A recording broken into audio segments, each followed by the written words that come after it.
Hello, I'm John Adams, editor of Digital Photo, and welcome to part 2 of this video lesson all about using the calendar templates on the CD.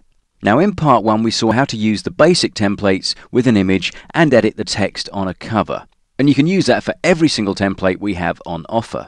But if you want to get a bit more creative and make the templates work more with your images, what I'm going to run through are a few tips that show you exactly how to do that. How to change the size and shape of this aperture, for example, and how to change the color scheme of the calendar grid. So let's load up an image and see how it's done. Okay, well I'll just pop up to File, Open, and find the image I want to use with this particular template. I've got January 11, the arty horizontal template here at the moment. So we'll find another image. Just pop back into Start Images. There, we'll get a nice floral up. Okay, that's our shot. What I'm going to do is the same as I did in the first video lesson. Just hit Ctrl and A to select all, Ctrl and C to copy, and then Ctrl and W to close it down. That leaves me with the template I've chosen. I'm now going to hit Ctrl and V to paste it in, and then I'm going to go to the screen blending mode just to make sure that the image appears behind the calendar. Right, now we need to go to Transform, so that's Ctrl and T. Create a little bit of room around the canvas with Ctrl and minus, a few taps of that. There we go. Now we just need to downsize this image just to fit better. I guess we need something like that will be okay. Yeah, that's looking sort of alright. I'll make it a bit larger actually on this one. There we go. Okay, once you're happy, double click inside the bounding box and then double click the hand tool to come back to full screen. There's our picture in the frame looking splendid. But it doesn't quite suit the frame size. We've got a picture here that's probably more suited to a square crop. So what we're going to do is make a selection and alter the size of this aperture. Now to do that we need to click on the background layer because that's where the aperture is, this image window in the calendar template. Click on background and then we're going to grab the rectangular marquee tool and we're going to make a selection staying as close to the edge as we can to make sure we get in all those rough edges of the creative arty border. That looks about right there. Once you've made the selection, then what you need to do is ensure that white is your background color. And to do that, press D on the keyboard. And then we're going to go into transform mode again. So hit Ctrl and T on the keyboard. And all we need to do now is pull in these sides and these tops to get exactly the kind of shape we're after. So we can just move away and we can change that however we see fit. Isn't that brilliant? There we go, we'll get a bit more room at the bottom there. That should do the trick. Perhaps a little bit of more room at the top. Yep, that's nice. And then for the sides, we're just going to edge it in just a touch. That's good there. And on that side as well. And that looks about perfect, I think. Yep, that's a lovely job. Once you're happy with that, double click inside the bounding box and then hit Ctrl and D to lose the selection lines. And how about that? We've got a perfect job done. It really suits the size of our image, and what we've done is simply gone round and changed the size and shape of the aperture just by using a selection and transform. Now on the square templates you can do the same thing, but there is another way if you want using the magic wand tool. Let's quickly cover that while we're changing sizes and shapes here. Alright, we'll open up one of the squared off templates. We'll just pop back to our calendars. There they are. And we'll go for a norm vertical. So we'll just open up that bit and we'll pick on February. There we have it there. That's our squared edge one. We're now going to import an image into that, so we'll do the same thing again. Just go to File, Open, and we'll find an image. We'll pick on the same one again. Let's open up Flower JPEG. Then Ctrl A, Ctrl C, Ctrl W, Ctrl V.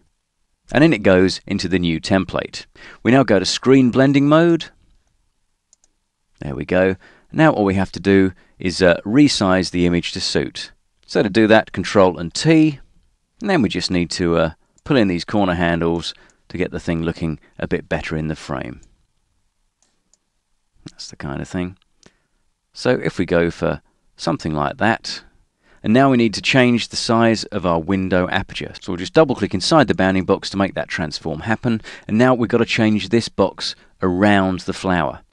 Now we saw how to do it with the rectangular marquee, and you can use that again. You just draw a line around it like that, hit Ctrl T, make sure you're on the background, and then pull it into shape. But if you don't want to do that, you can use the magic wand instead. Let's just have a look at how we can do it with that technique.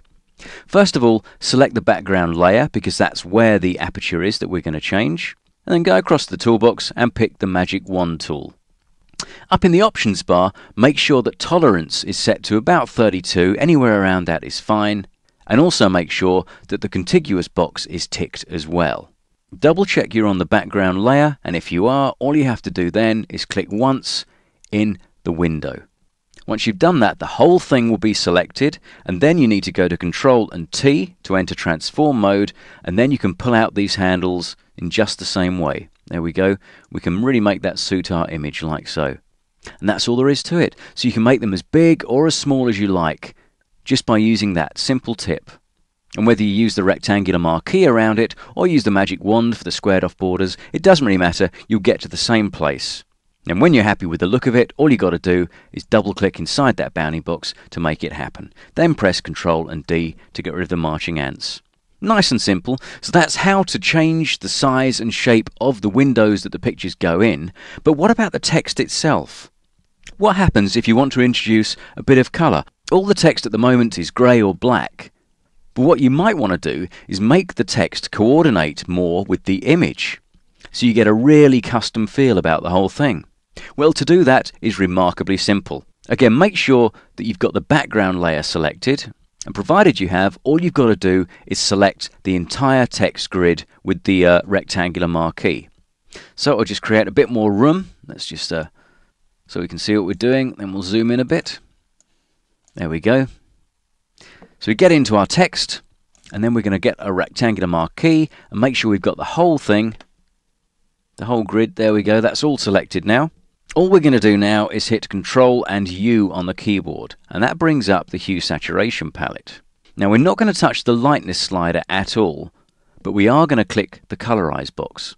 Tick that, and then you can boost the saturation, and you can really start having some fun. You can go for any color you like, and the object really is to make it work with something in the picture.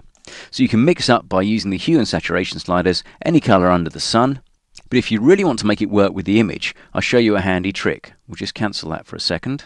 What we're going to do is click on something within the image and sample that color. So we just click on the foreground color swatch here, and then we can ignore this color picker palette, and we're just going to click maybe on that green, or perhaps on the purple. We'll try the green actually. Click on the green there and click OK. We've now sampled this color directly from the image. And now when we hit Ctrl and U to open the hue sat palette, and then tick the colorize box, that green is already there. So we just have to boost the saturation, and the color we selected will be automatically put into our grid. Click OK when you're happy with that. And if we pop back out to full screen by double clicking the hand tool, you can see there our nice color coordinated calendar. If you're happy with the color but want more contrast, you can do the same thing using levels. Just make sure you've selected the whole grid and then hit Ctrl and L to bring up the levels palette. You can then just move these sliders to add more contrast to the calendar grid if you want to, or you can go for less if you want a more of a washed out look. You can also move the middle slider to go for less or more depending on your choices. So that's how you can add more contrast and how you can change the color of the calendar grids. But what happens if you're not happy with the white background? Well, you can change that as well. Let me just OK this levels command here. We'll just OK that. Then we'll hit Ctrl and D to get rid of those marching ants around. Now, if we want to change this background to black, it's really easy to do. Make sure the background layer is selected, and then all you have to do is hold down Ctrl and tap I on the keyboard. The whole thing is inverted. That is the shortcut. Ctrl and I means select invert. So we've just turned anything white to black, and anything black to white. Now it looks a bit of a mess at the moment, but that's only because we've got the wrong blending mode chosen. If we then click on layer 1, which is our picture, instead of using screen, we're going to go for multiply. And hey presto, everything is back to normal. So we'll just go through that once more so it's really clear. If I just hit Ctrl and Z a few times to get back to where we started. What we've got here is our white calendar template with a picture using screen blending mode. What we're going to do is click on the background layer to make sure that's selected, hit Ctrl and I to turn it to black, then we click on the picture layer and change screen to multiply. That's it. It's so quick and simple, it seems almost unfair, but that's how you can change your calendars to a black background and reverse out the text and the picture if you want to do that. Obviously, when it comes to printing the calendar, it's going to use a lot more ink this way, but at least you have the choice if you want to go for that kind of dark, brooding calendar instead of the bright white one. Okay, we'll have some fun with those calendars. Try and add some creative effects if you want to, and I hope you enjoy using them as much as we enjoy creating them for you. All that remains is for you to pick your 13 best images, because remember you need one for the cover as well, and then start getting creative, putting them all together. Alright, thanks for listening, and see you next time.